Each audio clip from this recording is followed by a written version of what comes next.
Hello, I'm Christina, and I'm here with Martina, and we're your podcast hosts for everyday, ordinary, extraordinary men. We are deep divers and avid students of life, and powerful facilitators for healing. In real life, I'm an intuitive healer who blends massage therapy with energy work to provide customized holistic services. And I'm a life coach specializing in parent and women empowerment, and I'm also a sound healer. We both love to incorporate crystals, essential oils, angelic Reiki, oracle decks, you name it, whichever toy tool we've got it, and of course, intuitive guidance into our work. So here's the context. Most humans have a lot of preconceived notions and stereotypes about gender. For example, men are tough and silent and forceful, where women can be chatty, manipulative, and emotional. In doing that, we often put people in a box and forget to see beyond those labels. And if someone's not fitting the mold, we might call them names like tomboy or sissy. Those and similar labels often cause discord. But what would a world look like when we can go beyond our preconceived notions and understand that we are much more than our gender? That we humans are strong and soft and gentle, deep and powerful, tough, fierce, and open. That qualities are not specific to gender. That we all have all qualities available to express. What would a world look like where we are free, that we are free to be who we want to be and who we choose to be and to express all of our emotions? When we allow ourselves to express the so-called masculine and feminine qualities within ourselves, we set ourselves free. When we allow others to do the same, when we accept all of them, we create synergy, peace, and harmony. Today, we are so happy to welcome Gregory to our podcast. Gregory, go ahead and introduce yourself to our listeners. Hello, my name is Gregory Meadows. I am a life coach and owner of Walking Meadows Coaching that specializes in adolescents, teens, families, parents, and helping them move away and heal from trauma, abuse, and neglect. Wow. So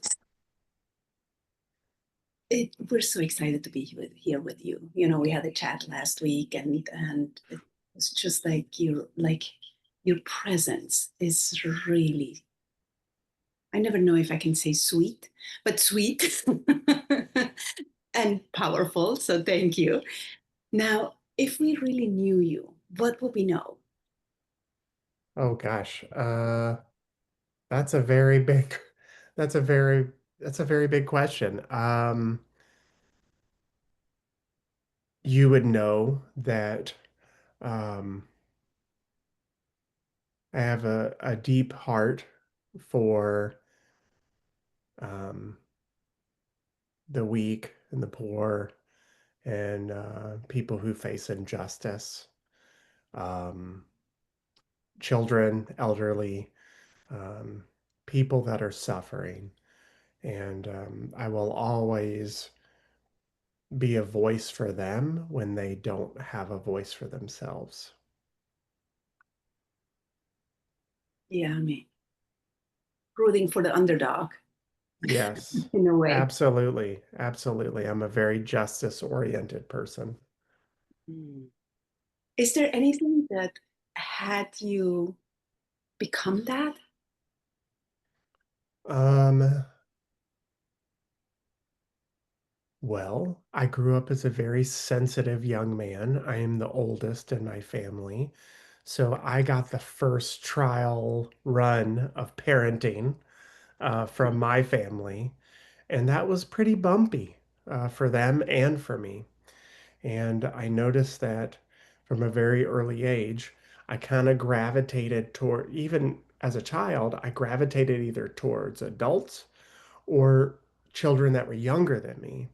And so, in I guess in my own experience, my heart was softened through the trials that I experienced as a child, and it helped me to be softer with other people that are suffering or that are need help and things like that. Hmm. It sounds like you're empathic, Gregory. Is that correct?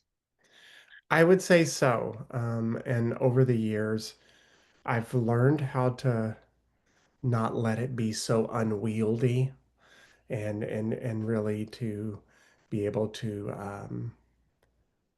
feel it when it comes, you know, and also to um, manage it when it's necessary, so that it doesn't um, spill over into other parts of my life.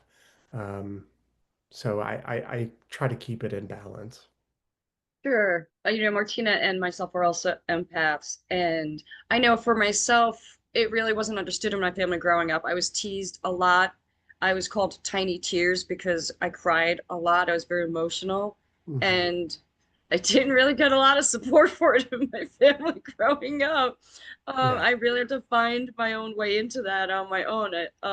Which is interesting because I do think my mom was empathic. She was a nurse, but my dad he didn't really get it at all, and he was a big teaser, and so yeah, I didn't really feel very understood growing up. So I think I Mm. can relate to that piece of what Mhm. you're talking to. Yeah. Well, and maybe Christina, your dad did. He just, like the way, Maybe he didn't have the language for it, right? Like, or the way they grew up, they had to shut down, right? And that's one of correct. the things that I think is beautiful. And what you're sharing, Gregory, is like you didn't armor up, right? You found ways of keeping, of staying soft inside of that, right? Like I Yeah. I recently shared, like my dad learned to just really like his strategy was to become angry because when you're angry, people actually close down, right? And they start tiptoeing around you. And that was Or his yeah. strategy, right? That was Yeah. his strategy. Yeah. But he didn't have any tools and he wasn't in the environment that he was supported, right? Yeah. So yeah. Yeah. I think that as men, that armor is there for a reason.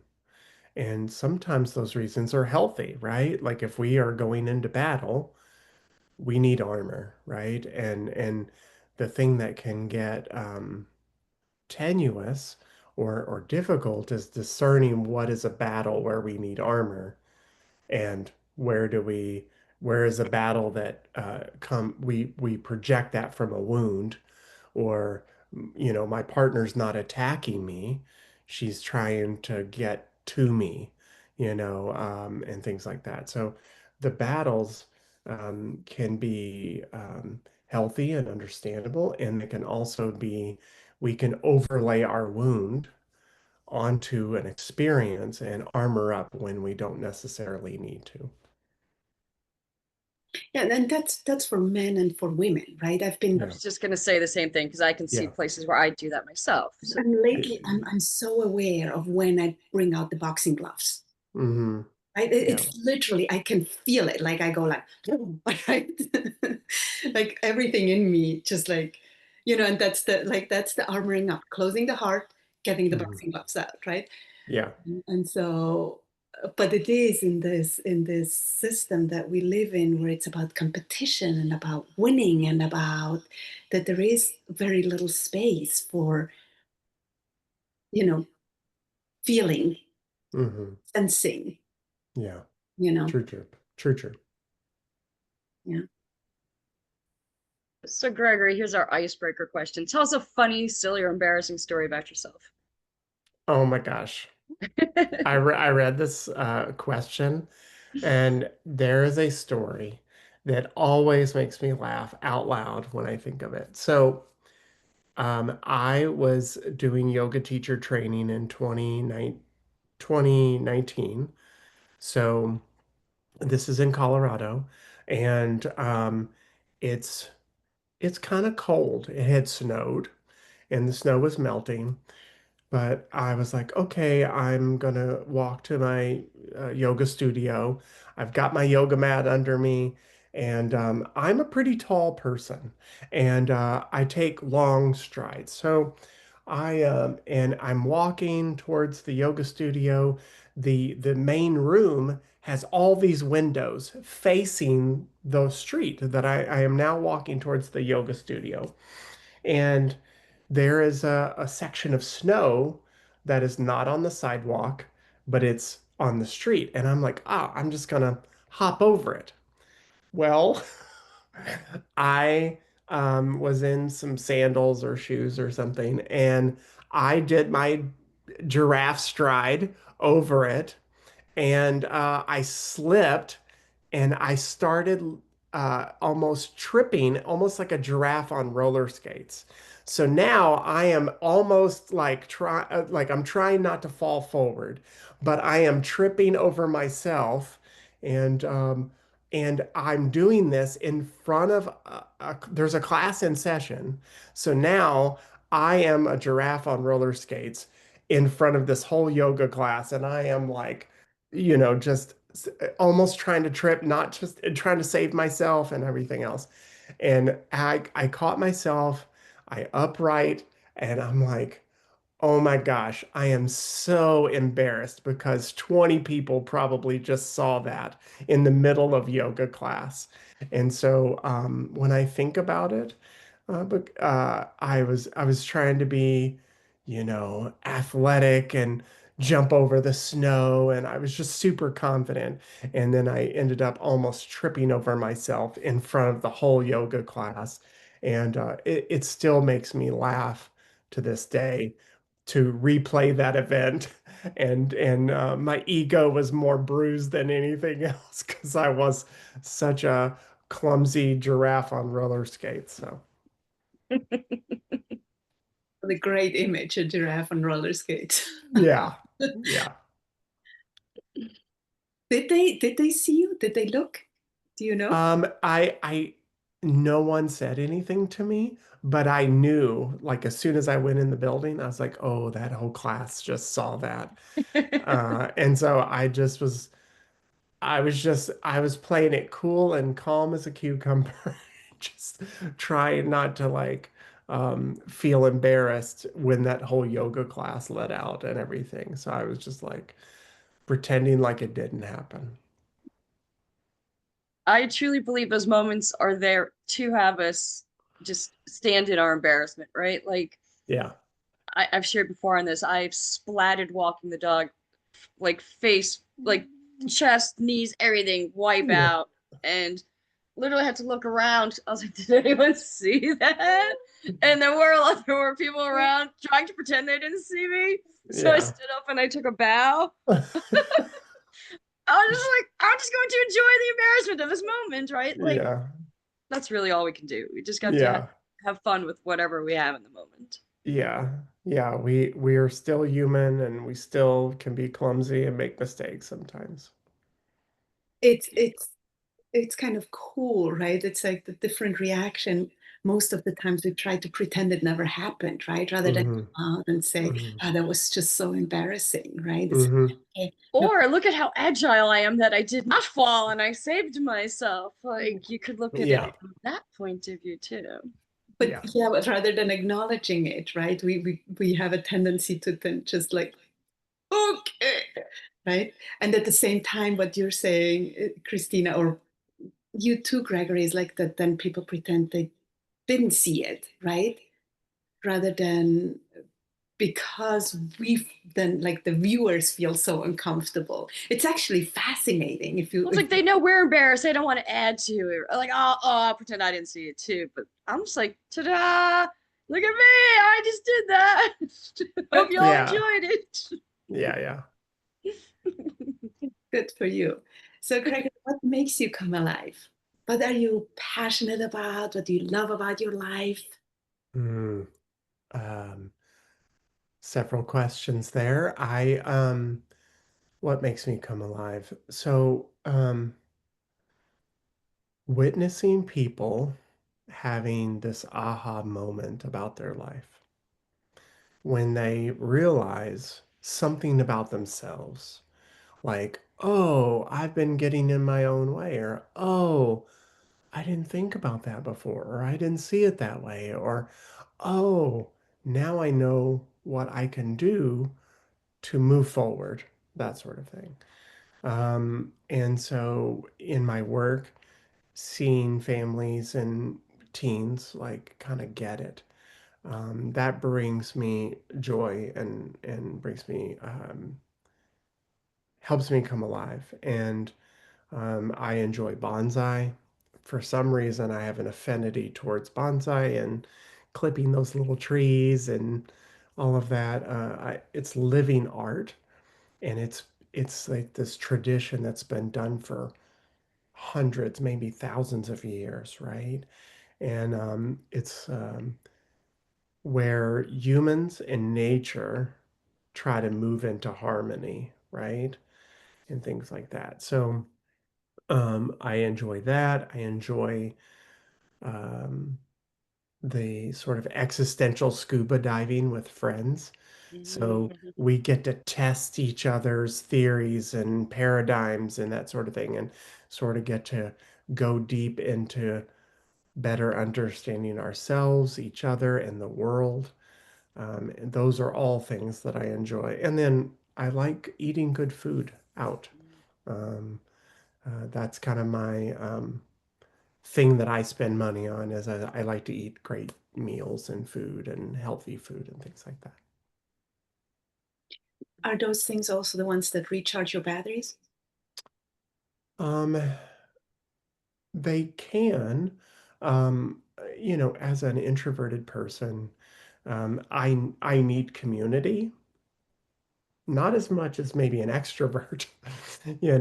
I need just a little bit of community, and then the things that recharge my batteries are silence, hikes, solitude, um, just being out in nature. I drive in silence. So most of my drives, and I've done 17-hour drives before, most of the time it's just I'm driving in silence. And occasionally I'll put on music or something like that. But most of the time I just drive in silence. And one of my friends was like, "What? How do you even do that?" And so those are the things that recharge me because I get an opportunity to listen to my monkey mind, but I also get to listen to the voice of my soul. And so there's so much noise, I think, in our world, in my world. And so being able to kind of remove myself from that, to calm my nervous system down, um, is something that's really important to me, especially as I get older and wiser. And, for me, God is everywhere, but I want to have a conversation with God in the silence.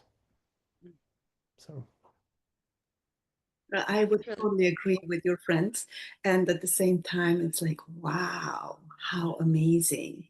mhm. I'm listening to you. I'm like, wow, what would that be like? What would it be like to not have that constant chatter? Because we do, right? It's like, I know I go for my walk and I have a podcast or an audiobook or something, right? Yeah, Walking. And I've done yeah, it before, but like 17 hours, really? yeah. Well, and I think for me, I catch myself distracting myself, um, and I think for me, there's some nervousness, right? Like, what's going to happen in the silence? What am I going to discover about myself? Oh my gosh, what if I find out that I'm a horrible person? Or what if I find out that, like, God wants me to, live in an ashram in a cave or something, right? And so um, I think many of us are scared of the silence. And our brain, when we are, multitasking and all of these sorts of things for me, to me there's some truth deep down in that silence.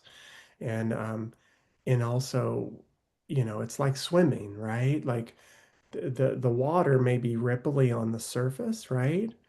There may be disturbances and wind and waves and stuff like that, but if we sit long enough, or if we watch enough, we kind of move down underneath. There's stillness there, right? And every tradition that has survived over thousands of years, every spiritual and religious tradition, um, venerates silence. They can speak on what silence does.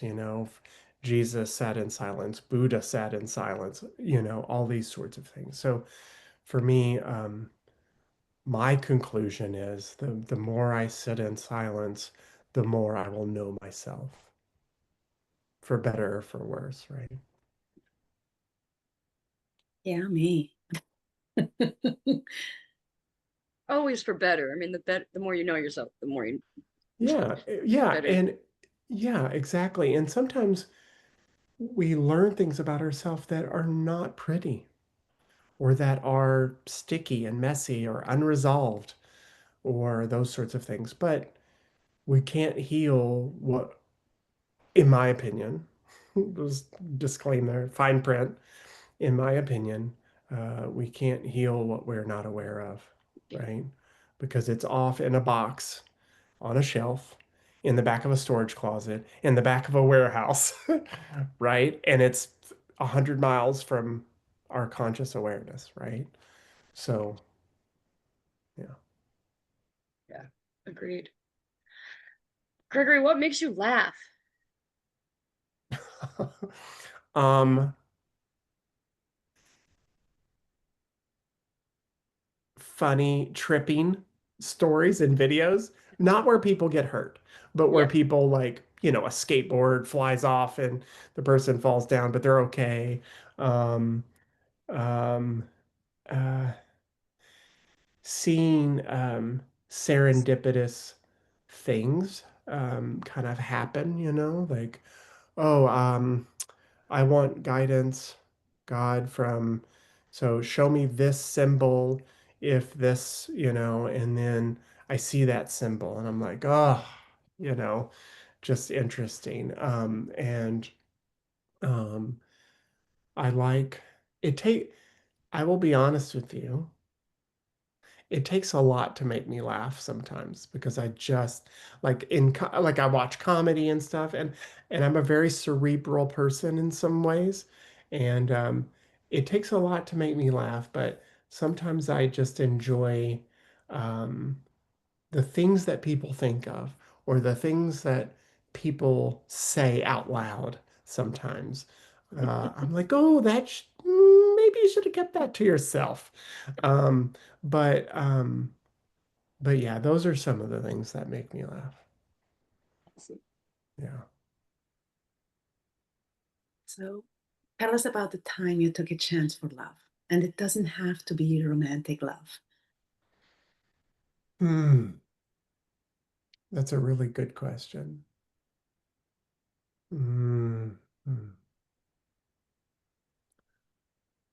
Chance.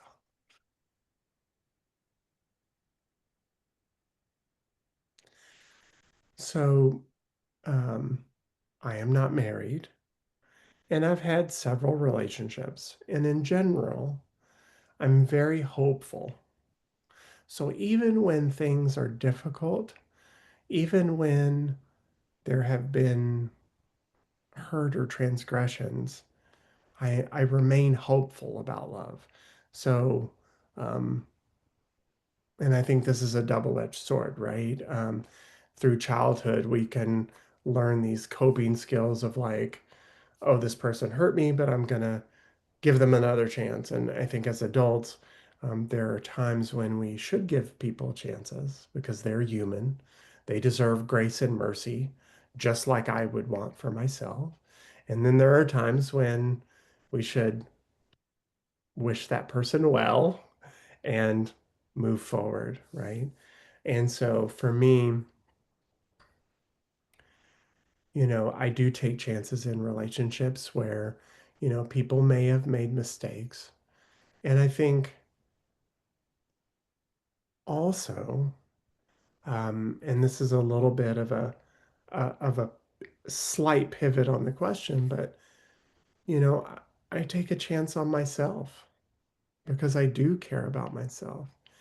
And so, in my business right now, I'm taking a chance on hiring a marketing person to make fancy videos for me that are cool, and we see them on YouTube and those sorts of things. And so I'm putting my money where my mouth is, so to speak, and you know, taking a chance on the wisdom and purpose that I believe I have in the world.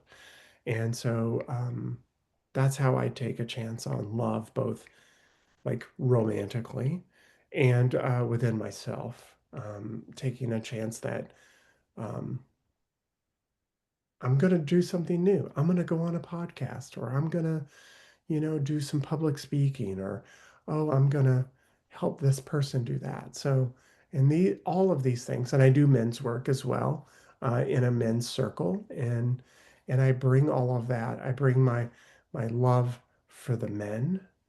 I bring my love into the world, like helping children and parents who are scared and frustrated and they want to give up. And I do believe that love can heal everything on the planet if we had more of it and we let go of all the barriers that we have to love. My favorite answer to that question is when people say, I took a chance on myself. It's always my favorite answer.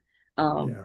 Not that we don't love romance, we love romance too, Yeah. Yeah. um, but you can't have romance unless you're truly loving yourself first. Hmm. Hmm. So yeah. Yeah. And your business is definitely a chance on love, right? Yeah. Oh, Yeah. It is, because the work you do is, puts it more is love on the planet. Yeah. Mm. supporting people to come back to Yeah. themselves, right? So Yeah. True, true. So I think this question will follow along. What's your superpower, Gregory? Um,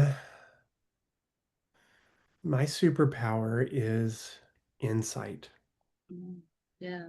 And what happened to me, I had an experience probably about 15 years ago, where I had an awakening, um, a sort of a spiritual awakening. And um, from that, and I kind of had this ability prior to that, but this sort of kind of like slingshotted this gift to where um, I'm pretty intuitive.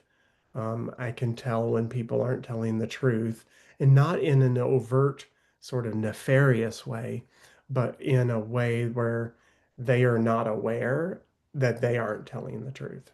They have a they have a story, they're, those sorts of things. So when I'm talking with kids and families, I can hear the surface voice, I can see that story, and then I can see underneath that story, like the underpinnings of this narrative that they have. And then underneath that is kind of the soul story, right? And so they have this, a lot of times they can have a sort of a victim story on the surface, who they are underneath or who they believe they are underneath, and then what's underneath that. What is the If we kind of move the story away, we can see this underpinning. And then if we kind of unscaffold that underpinning, we can start to see what's underneath all of that. And so I can hear that in the conversation. And it's just almost like an intuitive knowing. I can just feel my body shift or turn differently.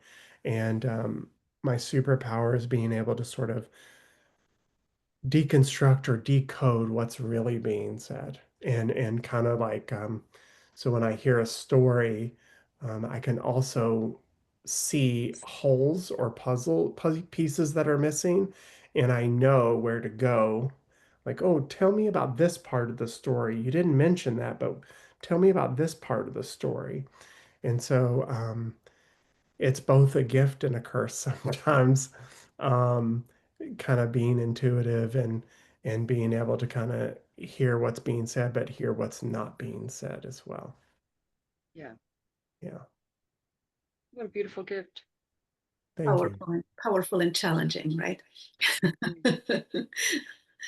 Very Yeah. helpful and sometimes a little challenging. So, Yeah. Yeah. True. so if you had a magic wand and you could give people any quality, what would it be and why? The courage to be honest with themselves. Because a lot of our suffering comes from, I believe, a lot of our suffering comes from the inability to be honest with ourselves and the lack of courage to be honest with ourselves. Because um, when we find out things about ourselves, um, in my opinion, sometimes they're not always pretty. Sometimes we have little gremlins running around, and sometimes we inadvertently pour water on them. So I might be dating myself uh, there. For the younger crowd, there's a movie called Gremlins from the 80s, and it was kind of a cute um, little Ed. yeah, a cute 80s movie about a little furry animal that was beautiful and cute, but you couldn't do certain things, and otherwise it would turn into a gremlin or a little monster lizard looking thing. So Well, it um, multiplied too. So it wasn't just that. It was, yeah, exactly. So for me, those are some of the things that I think are, relevant. Awesome.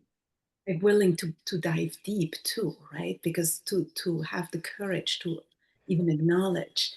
I as you were talking, what came to mind, I remember sitting at the table with my children and I was like, okay, let's practice. I did it. And they're like, I Hmm. didn't.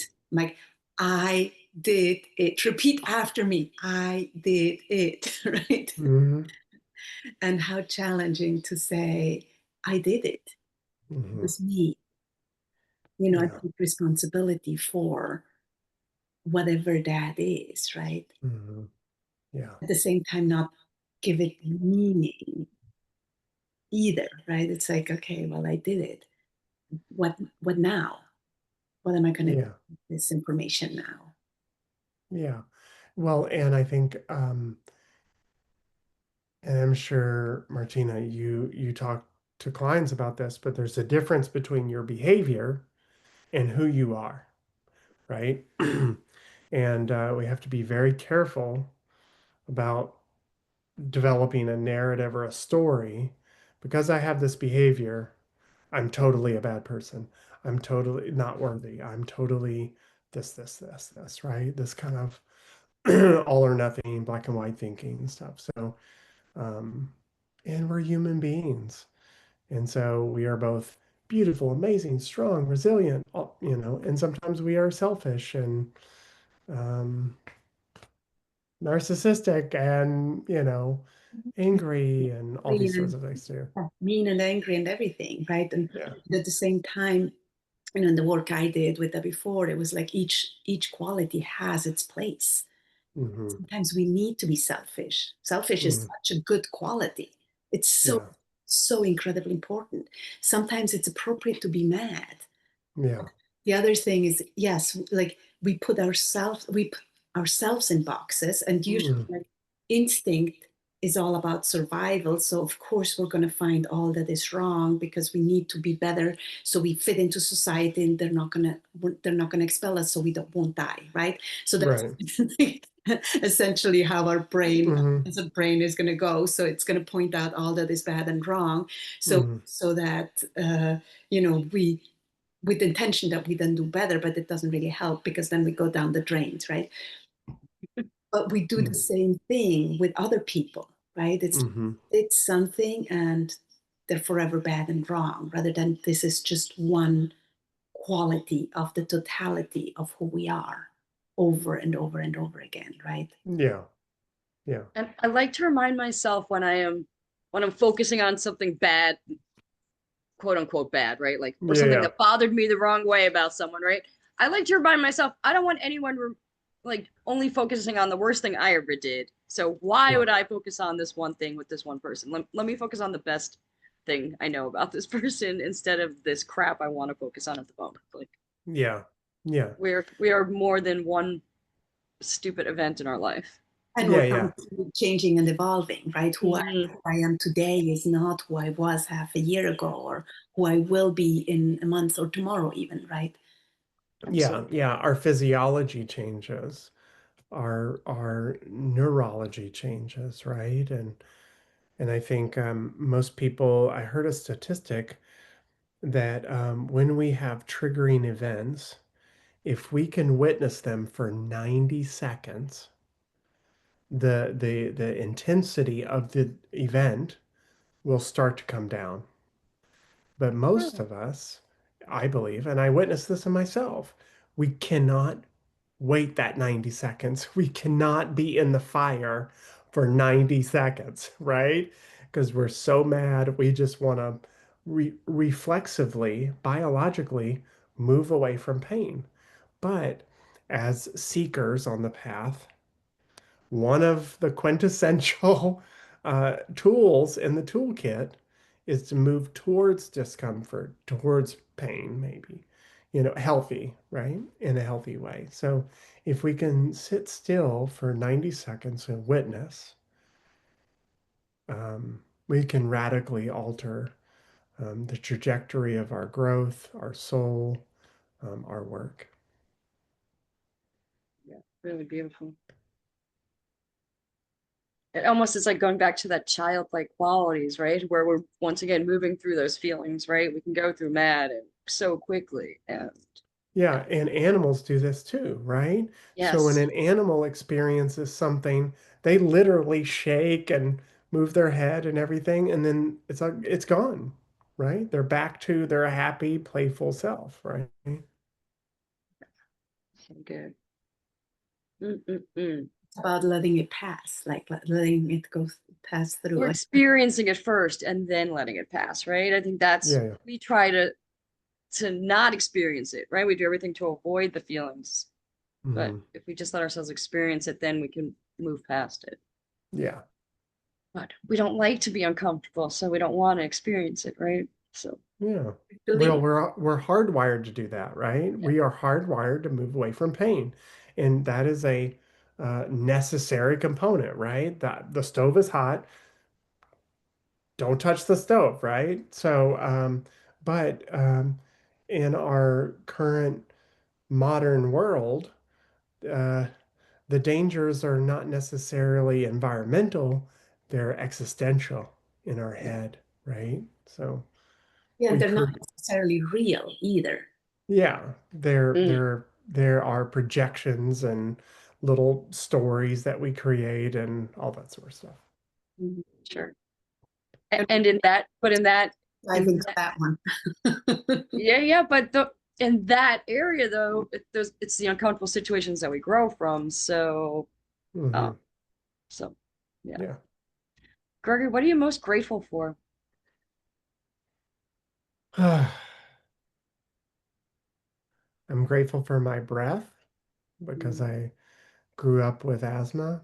Um, I'm grateful for my recent contemporary experience of I've been traveling all over the country, the United States, and I gifted myself this experience, and I was like, oh, this is what it feels like to be wealthy.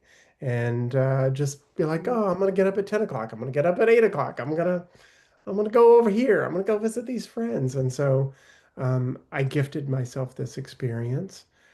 I'm grateful for all the people that helped me along the way when I needed it, whether I was houseless for some time.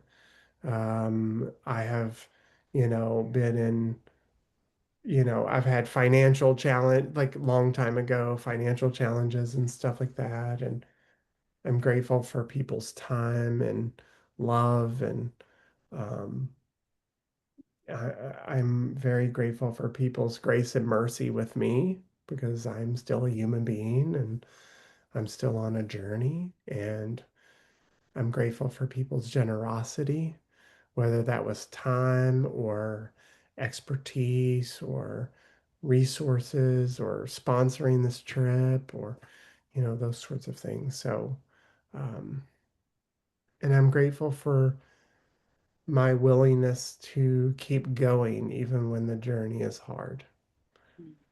And that even when, yesterday was tough, I sleep, I get up the next day and I'm like, okay, well, let's do this. So I'm grateful for those things too. We had someone on the podcast recently, and he says he wakes up sparkly. I was like, whoa, maybe that's a possibility. I could try waking up sparkly. And he's like, oh, it changes your whole day if you choose to wake up sparkly or something. Can't remember exactly how he said it, but I've been thinking about it in the mornings, like, ooh, can I be sparkly this morning? Especially on those tough ones when you don't want to get out of bed. Yeah, yeah, yeah, yeah. I'm like, I'm not a morning person, so sparkle in the morning is not. But that's why I need to take it on. I think I even need to put something on my bed. I need to do a little like frame of like, I don't know, something about wake up sparkly or something. Or you could put like a little something that has glitter on it, Right? right? Yeah. And something like that. Sparkly doesn't resonate as a word, and I love words. I have Yes, you got to find the typewriters. one that resonates for you. Yeah, But yeah, I yeah, just loved that he had this like little like thought of this is how I start my day, and for Sparkle worked for him, right? So that would. yeah, yeah, But I love the whole thought of it, though. I'm yeah, gonna yeah, set the tone. Every day starts like this. yeah, yeah. In men's work, we call it context, right? So here's my context. Today, I'm going to get up and I'm going to win. And winning might be just getting in the shower and getting out of bed. And winning might be I recorded 10 videos for my business, or I went on a podcast, or I helped my friend, or whatever. So winning um, can be different things to different people. So And it is a choice, right? It is a choice to look at life that way. So inside of that, what is your definition of success? When do you consider yourself successful? um, I think sometimes we can consider success a destination, right? When I make this amount of money, when I can travel to Australia and Bora Bora and Fiji and all that. And I think those are nice milestones, so to speak, right? But success is to me progress.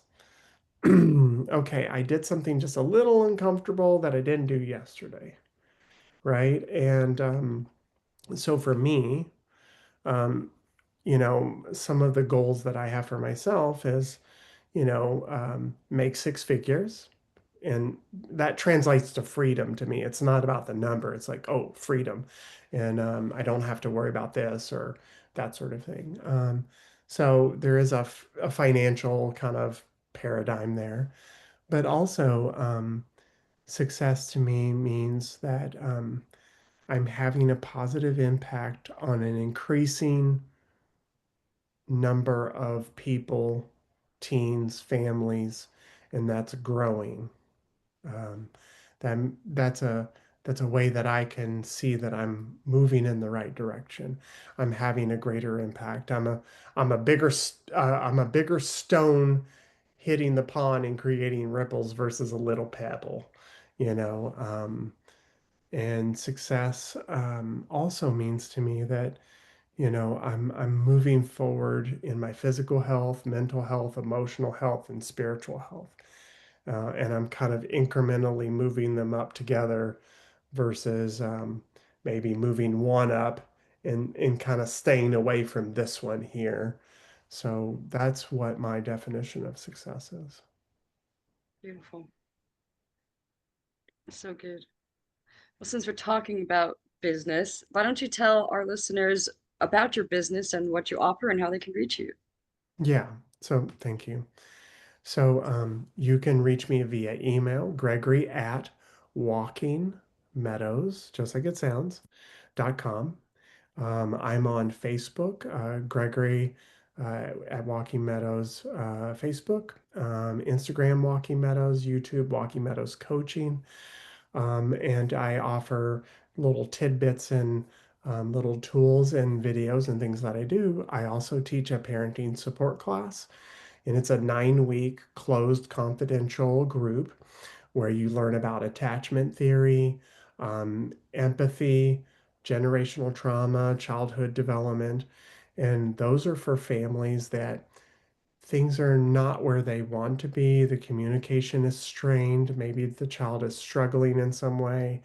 Parents are like, I've tried everything. I don't know what to do. And they can come into a confidential circle with other parents who are challenged as well. And we go on a journey together, and we wade out into the water, talking about the stories that we develop and the frustrations that come along with parenting or caregiving, right? And so I do a parent support class that'll be starting in September. I also have parenting support groups, and these are small, curated groups where parents can share specifically what's coming up for them, and they can get guidance not only from myself but from other parents who said, "Oh, well, when my teenager was going through that, this is what helped us." Right? So I have parenting support groups, and I do also have one-on-one sessions as well. Fantastic. And we will have all the information in the notes of the podcast. So if you didn't write that down, you can find that all in the notes. So, Gregory, thank you so, so much for being here. Thank you for sharing your sweetness with all of our listeners. And as we said, everything is going to be all of Gregory's information is going to be in the notes. And if you want to find out more about us, you can also check out the Linktree profiles in the notes. So for all of you out there, thank you. Thank you for being here. Thank you for listening. If you love this, please leave us a review. Please share.